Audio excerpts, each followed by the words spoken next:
Page 129. Go get the green bouncing ball on the TV. Dogs make up for their dearth of cones, battery of rods, the other kind of photoreceptors in the retina.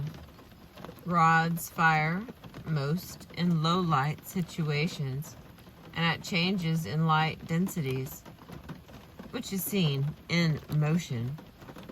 In human eyes, rods cluster at the periphery, helping us notice something moving out of the corner of our vision, or when the cones slow their firing at dusk or night.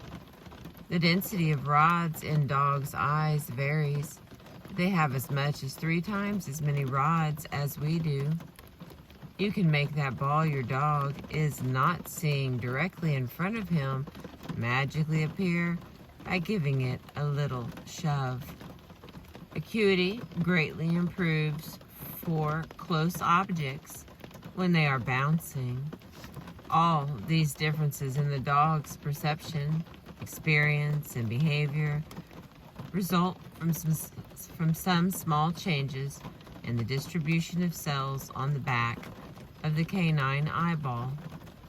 And there is another small change that results in a large difference, potentially more far-reaching than a change in focal area or color vision.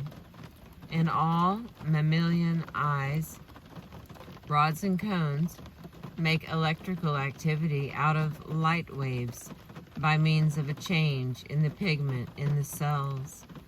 The change takes time, a very small amount of time, but in that time, a cell processing light from the world cannot receive more light to process. The rate at which the cells do this leads to what is called the flicker fusion rate, the number of snapshots of the world that the eyes take in every second. For the most part, we experience the world as smoothly unfolding, not as a series of 60 still images every second, which is our flicker fusion rate.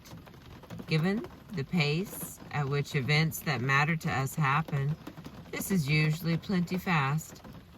A closing door can be grabbed before it slams, a handshake received before it is withdrawn in annoyance.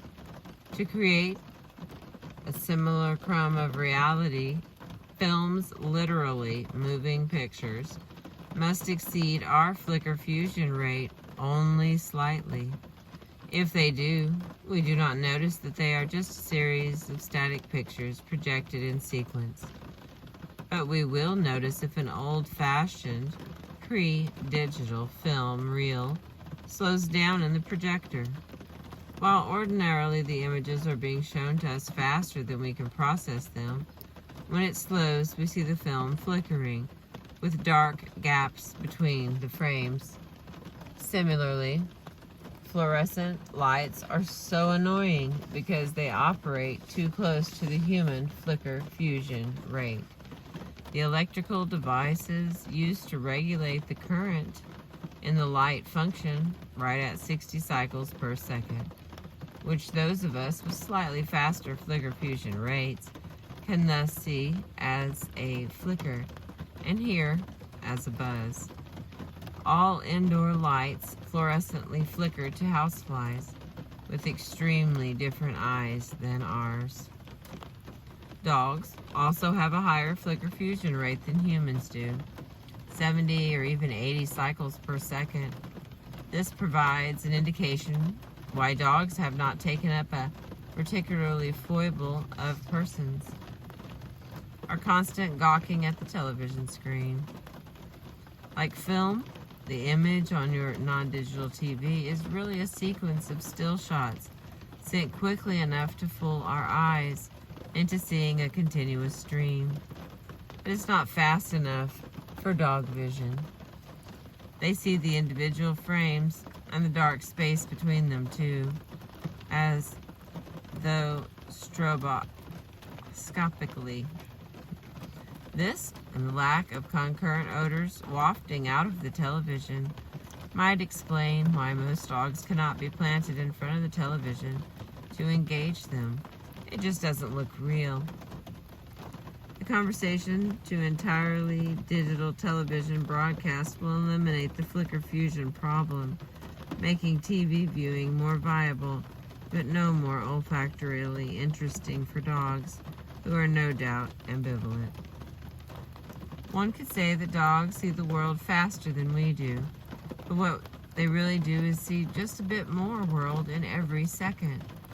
We marvel at dogs' seemingly magical skill at catching a frisbee on the fly, or following a rapidly bouncing ball.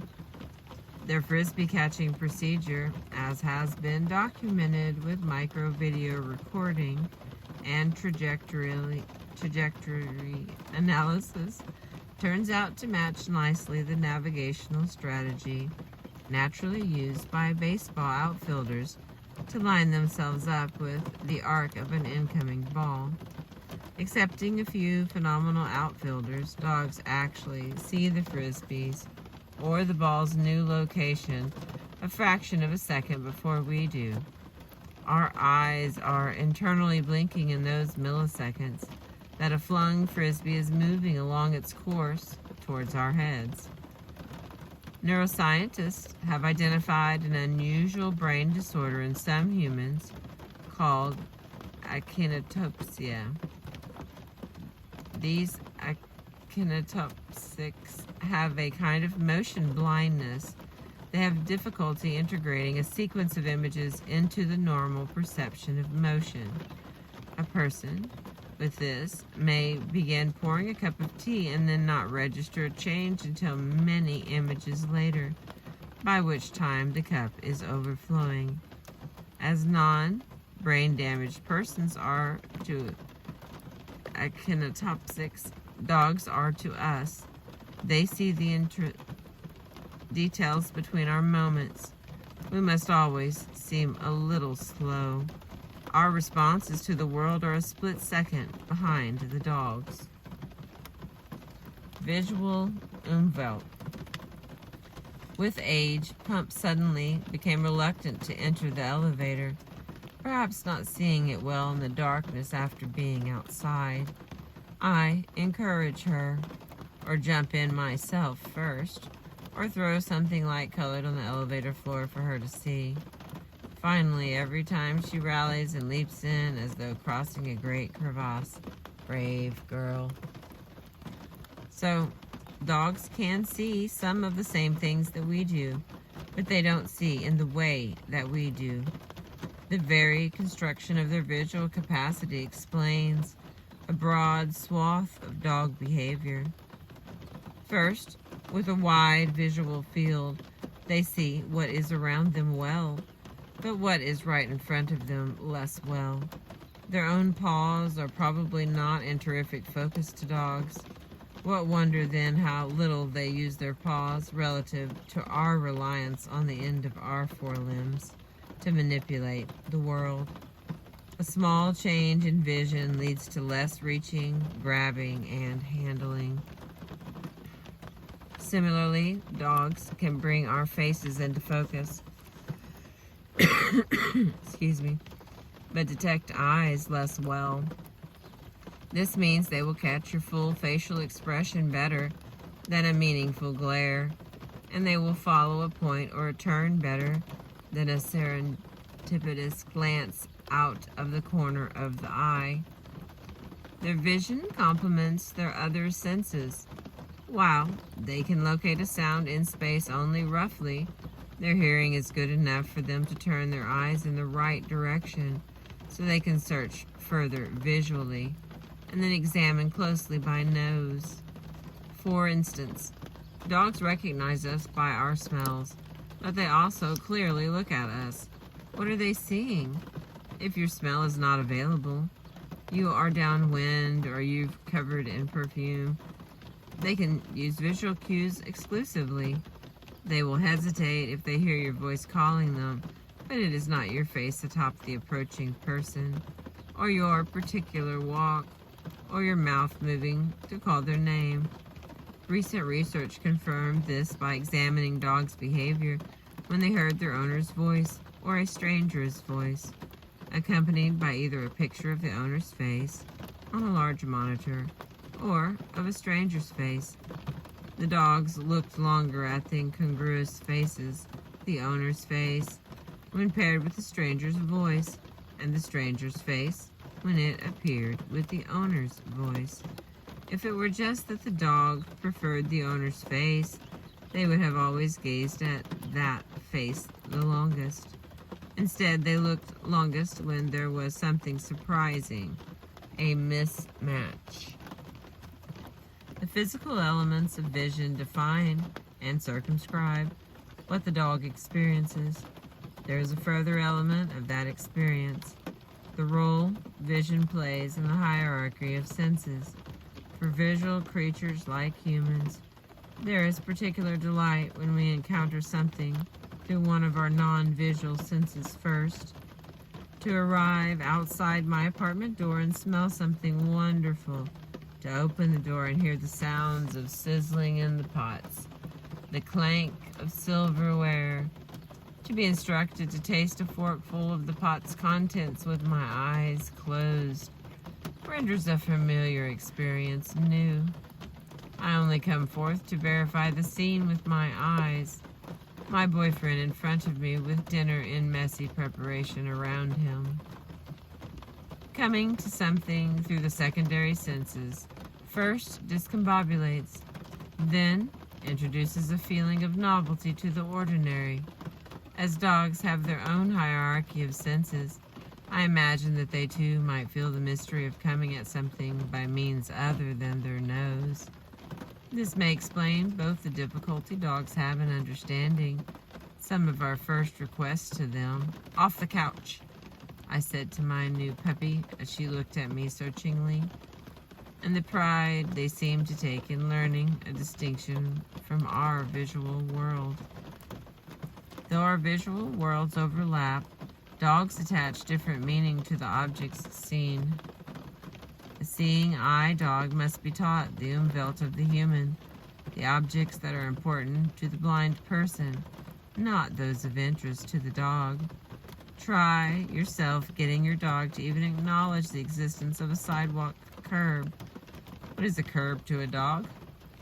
With persistence, dogs can be taught, but most dogs simply do not see a curb. It is not that the curb is invisible, but that it lacks any important meaning to them. The surface below their feet may be rough or soft, slippery or rocky. It may hold the scent of dogs or of men, but the distinction between the sidewalk and the street is a human distinction. A curb is but a slight variation in altitude of the hardened mass with which we cover with dirt, which only has a meaning to those who concern themselves with such concepts as roads, pedestrians, and traffic. The guide dog must learn the importance of the curve to his companion. He must learn the significance of a speeding car, a mailbox, other people approaching, a doorknob, and he may begin to associate the curb with the distinctive striping of a crosswalk, with the dark, smelly rain gutters that run along them, or with a change in brightness from the concrete to the asphalt. Dogs are much better at learning about things that are important to us in our visual world than we seem to be in understanding theirs. I still can't tell you why Pumpernickel became excited at the mere sight of a husky-shaped dog appearing around the corner. But after a dozen years, I began to notice that she did. She, on the other hand, was quicker to recognize the importance I placed on certain objects, the distinction between the frayed sofa and my favorite armchair, with respect to her chance of sitting on it, the slippers whose fetching made me laugh versus the running shoes whose delivery made me scold. There is a final, unexpected facet of the visual experience of the dog. They see details that we cannot. The fact of dogs' relatively weak visual capacity turns out to be a boon to them, since they are not trying to take in the whole world with their eyes alone. They may see details that we don't notice. Humans are gestalt lookers. Every time we enter a room, we take it all in broad strokes. If everything is more or less where we expect it to be, yes, we stop looking. We don't examine the scene for small or even radical changes. We might miss a gaping hole in the wall. Don't believe it? At every moment of our lives, we are not noticing a gaping hole, one in our visual field caused by the very construction of our eyes. The optic nerve, the neural route conveying information from the retinal cells to brain cells, tunnels right through the retina on its way back to the brain. Thus, if we hold our eyes still, there is a part of the scene in front of us that is not captured on our retina, as there is no retina there to capture it. It's a blind spot. We never notice this gaping hole in front of us because our imaginations fill in that spot with what we expect to be there. Our eyes dart back and forth constantly and unconsciously, movement called saccades, to further complete the visual scene. We never experience the missing spot. In the same way, we also have a blind spot for those things that are slightly different, but close enough to what we expect to see. As well-adapted visual creatures, our brains are equipped to find the sense in the visual information sent it. Despite holes and incomplete information, we are maybe too well adapted. Some of what we overlook, animals see. The celebrated autistic scientist, Temple Grandin, has demonstrated the reality of this with cows, for instance. Often cows being led along winding chutes into the slaughterhouse balk, kick, and refuse to proceed. As far as we know, this is not because they understand what will happen in the slaughterhouse. Instead, there were small visual details that surprised or frightened them. The reflection of light in a puddle, an isolated yellow raincoat, a sudden shadow, a flag flapping in the breeze, seemingly insignificant details. We are certainly able to see these visual elements, but we do not notice them as cows do. Dogs are closer to those cows than to us. Humans quickly label and categorize a scene. Walking to work along a Manhattan street, a typical commuter is perfectly oblivious to the world he is passing. He notices neither beggars nor celebrities, startles neither to ambulances or parades, simply sidesteps a crowd gathered to gape at. Well, whatever it is crowds look at, I rarely stop to see.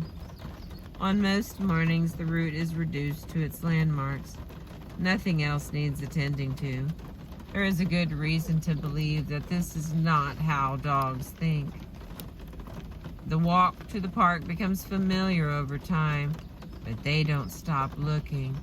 They are much more struck by what they actually see, the immediate details, than what they expect to see. Given how dogs see, how do they apply their visual ability? Cleverly, they look at us. Once a dog has opened up his eyes to us, a remarkable thing happens. He starts gazing at us. Dogs see us, but the differences in their vision also seem to allow them to see things about us that even we do not see. Soon it seems they are looking straight into our minds. We made it to page 137. Thank you for listening this beautiful rainy morning.